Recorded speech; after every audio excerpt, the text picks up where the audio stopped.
You know that person who swears they'll start Monday? The gym membership they bought 3 times? The journal with 2 entries? The ambitious plan that lasted 48 hours?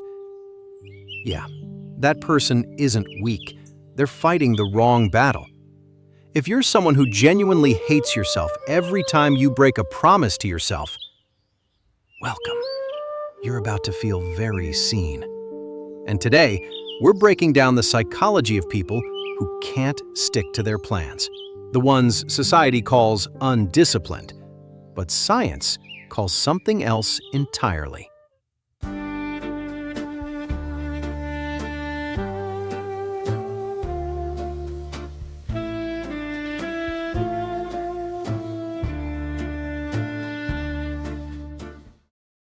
Here's the thing. Most people think discipline is a character trait, something you either have or you don't, like height or eye color. And if you can't wake up early, if you can't resist scrolling, if you can't follow through on your goals, well, that must mean you're lazy, you're weak, you lack willpower. But here's what nobody tells you. Your brain isn't broken. It's literally designed to work against traditional discipline. Psychologists call this the survival optimization bias. Your brain evolved over millions of years for one thing: immediate survival. Not long-term goals, not abstract achievements. Survival, right now. In the Stone Age, the humans who conserved energy, who sought quick rewards, who avoided unnecessary effort, they're the ones who survived. Going out to hunt when you didn't need to? That's wasted energy. Saving food for next month when you could eat it today? That's a gamble.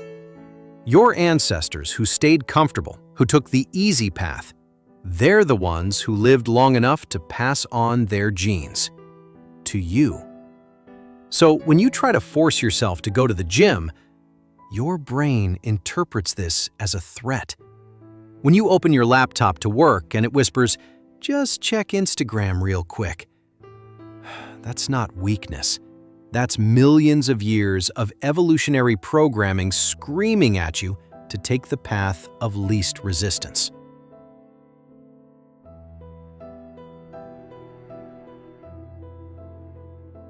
But there's more going on than just biology. Some people can't stick to their plans because modern society has set them up to fail. Out there, the world demands discipline, productivity, consistency. But your brain? Your brain is still a lazy hunter-gatherer. It doesn't care about your quarterly goals or your New Year's resolutions. It cares about what feels good right now. And here's the brutal part. It makes this decision before you even consciously think about it. Neuroscientists call this cognitive ease. Your brain's tendency to always choose what requires less mental energy. And that choice happens automatically, in the background, before you even realize you're making it. Here's something wild. Studies show that when people try to rely on willpower alone, they fail 95% of the time. Why? Because willpower is a finite resource. It depletes throughout the day. Every decision you make, every temptation you resist, every time you force yourself to focus, you're draining that battery. And when it runs out, your brain goes back to autopilot. And autopilot always chooses the easiest path. Always. That's why you can start the day motivated, energized, ready to conquer the world. And by 3 p.m., you're scrolling through TikTok, eating snacks you swore you wouldn't touch. And let's be honest, society romanticizes discipline as this heroic trait. The self-made millionaire who wakes up at 4 a.m., the athlete who never misses a workout, the straight-A student who studies while everyone else parties. We look at these people and think, they must be different. They must be built different. But what if they're not? What if they're just playing a different game? A smarter game. One you've never been taught.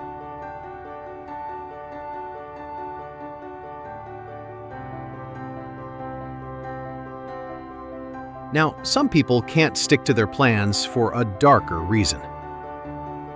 Not because their brain is lazy, but because failure feels safer than success. Because if you never finish, you never have to face the possibility that you weren't good enough. And for them, breaking promises to themselves isn't biology. It's protection. It's fear disguised as procrastination. So it's important to know, do you break your plans because your environment makes it hard? Or because deep down, you're scared of what happens if you actually succeed? Because one is a system problem, the other is an identity problem. But for those who genuinely can't stick to their plans despite wanting to, they're not failures. They're just misunderstood. They find themselves stuck in this exhausting cycle. Motivation on Monday, guilt by Wednesday, giving up by Friday. And they blame themselves. They think, if I just tried harder, if I just wanted it more. But that's the lie. Trying harder doesn't work when the system is rigged against you. Hit subscribe if you think you're this type. Psychologists say this pattern is called the intention-action gap. These people have all the right goals, all the right desires, but no bridge between wanting and doing. So if you're someone who plans to wake up early, who promises to eat healthy, who swears you'll finally start that project, and then you don't, you're not broken. You're just fighting biology with the wrong weapons. You're trying to win with willpower when you should be winning with design.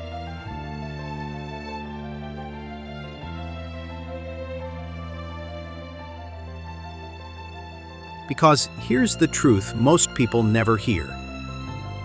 The most disciplined people aren't actually more disciplined. They've just created systems that make the right behavior inevitable. James Clear, the author of Atomic Habits, spent years studying this, and what he found changes everything. He discovered that real discipline doesn't come from force. It comes from design. The people who seem consistent, who never miss, who always follow through, they're not relying on motivation. They've engineered their environment so that doing the right thing requires less effort than doing the wrong thing. Think about it like this. You want to start working out. Right now, your gym clothes are buried in a drawer. Your sneakers are in the closet. Your gym is 20 minutes away. Meanwhile, your bed is right there. Your phone is in your hand. Netflix is one click away. The choice isn't between discipline and laziness anymore. The choice is between what's easy and what's hard. And your brain will choose easy every single time. That's not a character flaw. That's just physics. But now imagine this. Tonight, before bed, you lay out your workout clothes next to your bed. You put your sneakers right there too. You set your alarm across the room so you have to get up. You prepare a pre-workout drink in the fridge. You text a friend who's meeting you there at 7 a.m. Now, when you wake up, what's changed? You're not more motivated, you're not stronger, you're not suddenly disciplined, but the friction is gone. The path of least resistance is now the gym, not the couch. That's the secret. Choice architecture. When the right behavior becomes the easiest behavior, your brain stops fighting you. And here's where it gets even better. Clear talks about something called habit stacking. Your brain already runs dozens of automatic habits every day. You brush your teeth, you make coffee, you check your phone when you sit down. These actions require zero willpower because they're already wired in. So instead of creating new habits from scratch, you hijack the old ones. After you brush your teeth, you do 2 minutes of stretching. After you make coffee, you write one sentence in your journal. After you check your phone in the morning, you read one page of a book. You're not adding more to your life, you're connecting new behaviors to existing ones, and that makes them almost effortless.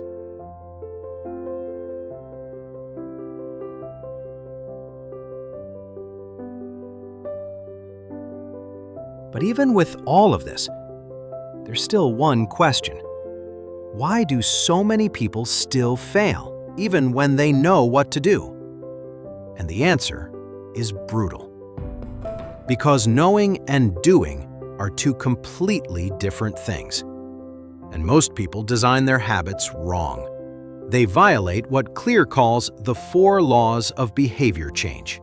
And if you break even one of these laws, your habit will collapse. Guaranteed. Law number 1. Make it obvious. If the habit is out of sight, it's out of mind. Your brain needs constant reminders. You can't rely on memory or motivation.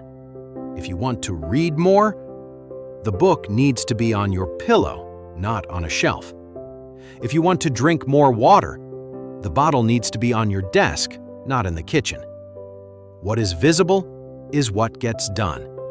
What is hidden gets forgotten. Law number 2. Make it attractive. Your brain needs to anticipate pleasure, not dread. If studying feels like torture, you'll avoid it. But if you pair it with your favorite playlist, your favorite coffee, a cozy spot you love, it becomes less painful. The habit doesn't need to be fun, but it needs to not feel like punishment. You can even use temptation bundling. Only let yourself watch your favorite show while you're on the treadmill. Only let yourself listen to that podcast while you cook healthy meals. Now the thing you want is tied to the thing you need. Law number 3. Make it easy. This is the most important one. Most people fail because they aim too high. They say, I'm going to work out for an hour every day. And then they do it once, get exhausted, and quit. The secret? Start so small it feels stupid. 2 minutes of stretching, 1 push-up, 1 sentence written. The goal isn't results. The goal is to show up. Because once you're in motion, staying in motion is easy. It's the starting that's hard. So make starting so easy you can't say no.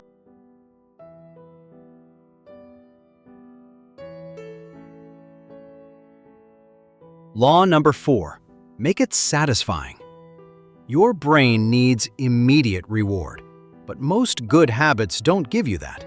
Going to the gym doesn't make you fit today. Writing 1 page doesn't finish your book. Studying for 20 minutes doesn't make you smart. So you have to create artificial rewards. Check off a box. Mark a calendar. Track your streak. Give yourself a small win. That tiny hit of satisfaction is what tells your brain, do this again. Without it, the habit dies. Now, here's the part that destroys most people's plans. They know all of this. They understand the science. They have the strategies, but they still don't do it. Why? Because deep down, they still think they need to love the process. They think they need to wake up excited to work out. They think they need to enjoy studying, enjoy meal prep, enjoy discipline itself. And when they don't feel that excitement, they think something's wrong with them. So they quit. But here's the truth that will set you free. You don't need to like discipline to be disciplined. The most consistent people don't wake up happy to do hard things. They just have systems that make doing hard things easier than avoiding them. They've made the decision before the feeling arrives. Their routines run on autopilot. And that's the difference. They're not stronger, they're just smarter about how they've set up their lives. And here's the final piece, the deepest level of change. Everything we've talked about, environment, habit stacking, the 4 laws, it all works. But none of it lasts unless you change one thing: your identity. Because habits aren't just actions. They're votes for the kind of person you believe you are. Every time you go to the gym, even when you don't want to, you're casting a vote. I am the kind of person who shows up. Every time you choose the book over the phone, you're voting. I am the kind of person who values growth. Every small decision is a vote. And when you accumulate enough votes, you don't just act disciplined, you become disciplined. It's no longer something you do, it's who you are.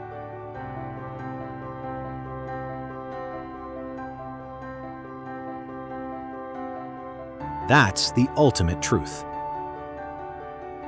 You don't rise to the level of your goals, you fall to the level of your systems. And your systems are only as strong as the identity behind them. So stop asking, how do I stick to my plans? And start asking, who do I need to become to make sticking to plans inevitable? Because once you see yourself as that person, the behavior follows naturally. Tell me, are you someone who struggles to stick to your plans? Or have you found a system that actually works? And if you want the psychology that most people never hear about themselves, the next video is going to hit you harder than this one. Click it. You'll understand why.